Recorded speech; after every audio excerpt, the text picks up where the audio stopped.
let me get my breath back. I've just a turgid time I've had. I had to climb over the wall, right, with the barbed wire off the top, jump down there, and then these big dogs, like, leg it away from the dogs like that. And then a helicopter come, and I grabbed onto the rope, and the helicopter swung me up like that onto the ledge, over the balcony, in Louise maternal's bedroom, like that. Put the milk tray on the bed, and then back home again. It's fantastic. I'll tell you what I've got. I've got the most amazing thing, right? You know my fantastic microwave, right? Every day I'll read a little bit more of the Japanese instructions, right? And it's a fantastic thing that I've discovered you can do. Look at that. Look at that. The voice, ladies and gentlemen, the voice of British Formula 1 motor racing, right? Get that, and then get that. I would always say King Edward's if possible, right? And then stick it in there. There you go. Here, you go in there. Murray goes in there. That goes in there. And then it's 2. That's train noise. And then 1, 7, 6. Beep. Ding. Packet of Walker's crisps. Look at that. That's fantastic, that is. That's nearly £1 million worth of Japanese technology then, right there. Something else, right? I've had a bit of a problem with children, right? Sometimes children come around my house, right? And I always have some mint imperials, and I'll give them a bag of that lovely mint imperials, look at that. And they go, you get a lot of them come round, hello, Uncle Bob, can we have some of that? And the next thing you know, you've run out. Because they don't last as long as they used to in my day. So I've discovered a fine alternative, right? Lasts a lot longer. Look at that. Glass nuggets. Now, the kids will suck on them for months, or until they choke, whichever comes first. And another thing, right? It's amazing what you can buy in the shops. I had no idea you could buy this stuff, but say very, very sadly, there's been a death in the family. Maybe a treasured pet, for instance, something like that has died, and you think, oh, well, that's a terrible, terrible thing. You have to... No. Hey, before you call the funeral parlour, just give them a couple of drops of that. Life drops. And they're up and about, good as gold. Absolutely fantastic. And the other thing I've discovered, right, and now, I always used to be a cornflake man, always a cornflake man, but now, when I get up in the morning, so I've had a late night with the Spice Girls, right? It sometimes happens, right? I've had B-52s around my house so far, and I've been drinking, I'll get up and I'm a bit, Charlie Farley, Harley Varley, like that. And I can't, just here. Just get yourself a bowl of that. And you spend the rest of the day just walking around like that.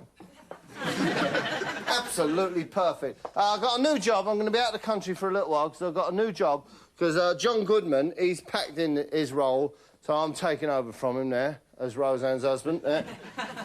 Because he's packed in and I'm the only person who could still fit into the clothes. A bit tragic, really. But, oh, look, I've chopped the thing, right? Put that down there.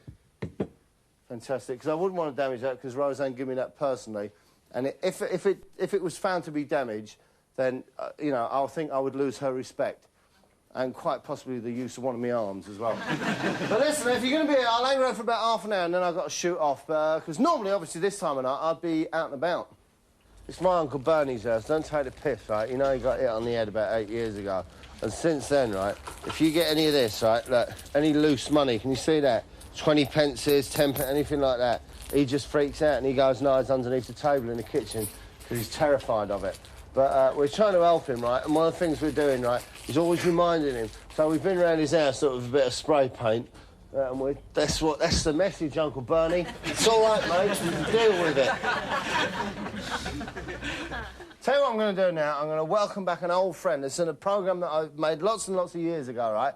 And I've featured it. I've showed you this before. This is another episode of it. And I'm going to play it in right from the top, as we say in show business, because it's got the best opening titles in the history of television. Really high tech.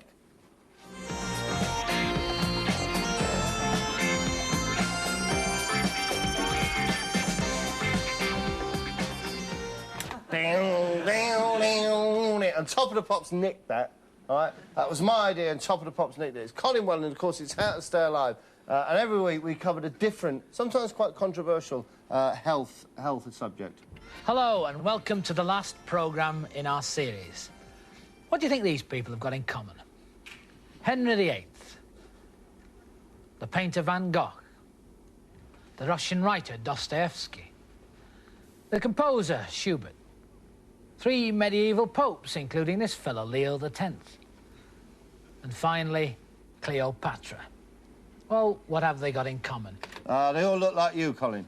I don't know. No, it's not. They're all famous and they haven't all got the same birthday. What they've got in common is an illness. Right. What they've got in common, all of it, is an illness. And I can tell you, right, we'll turn this into a bit of a parlour game. You have to tell me what you think, right? Play it at home, get a piece of paper right now. What illness do you think all those people suffered from? And there's somebody else in the audience, right, who suffers from that same illness. So it could be gout, could be flu, could be cholera. I don't know, we'll see. And we've someone in our audience who can tell us what that illness is because he suffered from it himself. Right, we know it's a bloke. So what do you think the illness was? And which one of these blokes do you think has suffered from it? Let's have a look. Haven't you, Archie? Yes, it's venereal disease. Yes! And the winner is Archie with the clap! Fantastic. Archie got himself a little dose, that's all right, and he's very proudly come on television, big smile. Yes, yes. Picked up a dose. Let's be realistic about it. Now, if you've seen this programme before, which I hope you have, How to Stay Alive, the one thing you will know is that what they're fantastically good at is very tasteful and scientifically accurate demonstrations of these kind of things. What has caused this enormous rise in gonorrhea since the 50s? Well, I'm sure Maggie has got some answers for us. Maggie's his assistant, who's currently being questioned by the clap squad, apparently. So I'm sure Maggie, because Maggie Makepeace, television presenter, but also, never forget, a very, very high background in scientific research. Right, I've got the graph here on this amazing fruit machine. And in fact, there are lots of possible explanations for this sharp rise in the figures.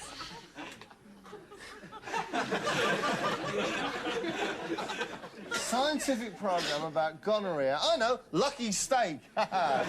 We pull the arm, and if it's your lucky night, you could escape without a dose of crabs. And it gets worse, trust me. Now, to explain this, I'd like to use this model of a shooting gallery. Oh, for God's Just sake. imagine that this range of figures are gonorrhea bacteria. Right, there's the gonorrhea bacteria. Hey, be careful, that's what they look like, all right? You'll notice that two of them are different from the others. They developed a kind of protective coat. It's a natural genetic variation. For example, like some of us having different coloured skin or hair. So, some of us have different coloured skin or hair, and some of us have gonorrhea bacteria with spiky helmets on.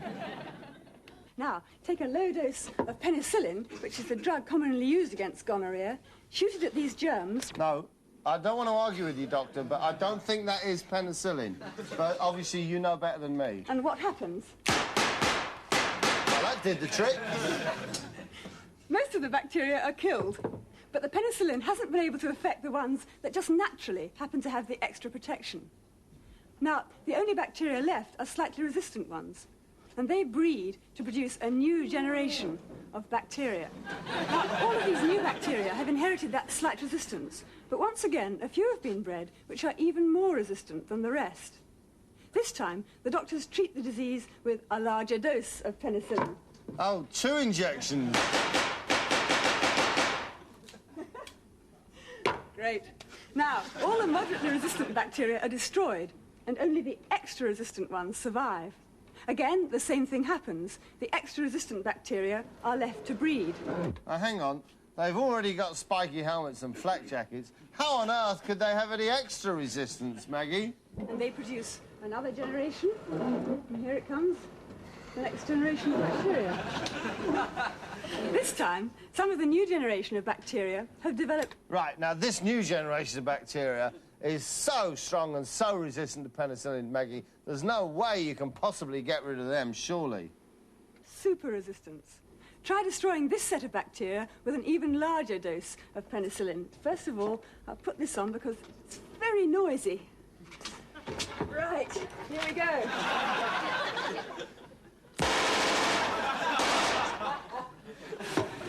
Oh, I enjoyed that.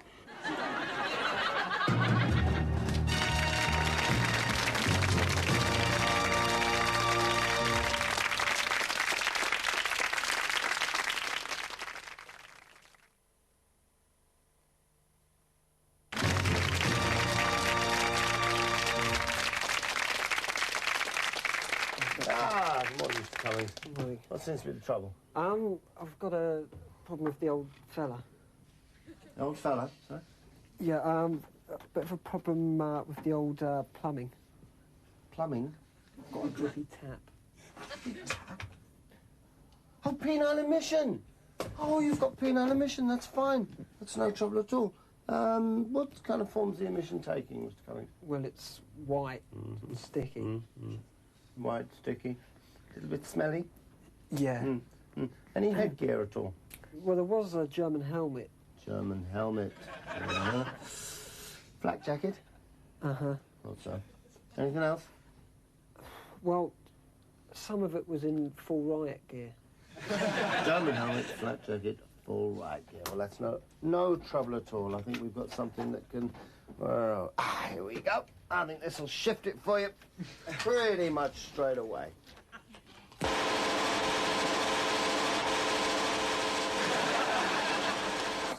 I'll tell you something, right? Them girls from Maternal ain't going to be coming around cleaning my house anymore if they can't do the job properly. Look. These things here shouldn't be left lying around. These are cooking utensils here. Now, this is for tenderising steak, this here.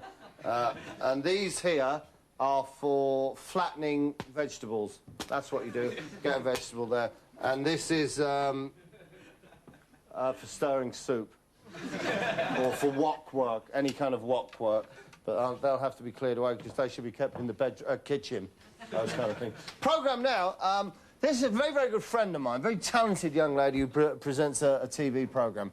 I'm a bit of a mentor of hers, really, and she always comes and asks me for advice. And this is one particular day, and I'm just showing you this as an example of what a difficult game presenting TV programmes is. Usually, 99% of the time, everything's fine, but sometimes you have an off day, same as in any job. This is a programme she's doing about sadomasochists. But first, should sadomasochists be allowed to hurt themselves and each other? All right, difficult word. Never mind. My view is good luck to them. Applying sandpaper, fish hooks and scalpels to one's genitals is not most people's idea of fun. But then who am I or anybody else to say no one else should indulge in such practices if that's what wets their whistle? Say it properly. If that's what wets their whistle... If that is what wets their... It's a very difficult phrase, all right, even for a seasoned professional like me. But she's coming up to one of the most difficult things of all now, the phone number. Difficult thing. But what do you think? Should sadomasochists be allowed to hurt each other, even beat each other up? Call me now on 0990 82 55 88. That's 0990 82 55 88. Perfect. She got the phone. Now, you see, you've got the phone number. Just to show how good you are, you've done it twice. Bush, like that. You're on a winner. Nothing else is going to go wrong. Now, Ishmael Sykes. Skies. All right, skies, sorry. Fine. All right, never mind. No, temporary aberration. Don't worry, we're all right. Skies, sorry. You're a sadomasochist. Yeah, that's right. Trudy, so are you. Well, no, I'm not, actually. Val, we'll come back to that. Right, so you're the sadomasochist. Don't worry, I'll find out who everyone is in a minute. What is it first, for other people who don't quite realise what this is all about, can you just tell us briefly what you do? Well, as a sadomasochist. I like being spanked on my bottom. Hey, girls, steady. I've told you before, I'll tell you again, all right? This isn't a programme just for you little ladies out there to ogle the babe magnets. And I like spanking people as well. And it makes me feel good, it turns me on, and I always find I have better sex afterwards. Right. You've brought along some of your tools, the tools Toys. of your trade here, your toy. Yeah, no, toys. Tools would be like a power drill or a lathe, something like that. Just talk us through them quickly. Well, that's a spring paddle, that goes, ouch. No, it's not. Right. And that's a Taws. Yeah, Fingers. no, this doesn't really matter. You don't really need to see this. They're kitchen equipment. And that's a paddle. Right. Got a camera Tenderising on it, To vegetables. hit each other, yeah. and that's a cane, Right. like one used to get to school. And do you do this to other people? Do you get other people to use them on you? Usually or- it's other people playing on me. Right, so you give them to other people, say, hit me with this. Do they actually hurt? No, not at all. Of course it hurts. What do you think the whole point of it is? You're going to pay like 300 quid to go to that woman in Great Cumberland Street and then it's not going to...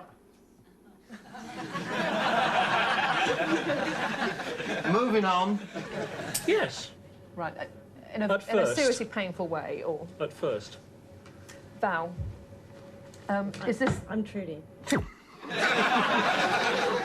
I know. You're Trudy. I was just calling you Val as a kind of nickname. Because that's what we call people called Trudy. Val. Robert becomes Bob, Edward becomes Eddie, and Trudy becomes Val. It's a perfectly easy thing. There's no consent defence, as a rule, to assault occasioning actual bodily harm. Sorry, just in case you wonder, it's a woman. But I will... No, I don't... There are exclusions, like sports, like rugby, you can do serious damage, and boxing, that's allowed. Surgery, of course. But you know, but the there's intention no... is not to hurt, though. That's a difference, isn't it? What, in boxing, you mean?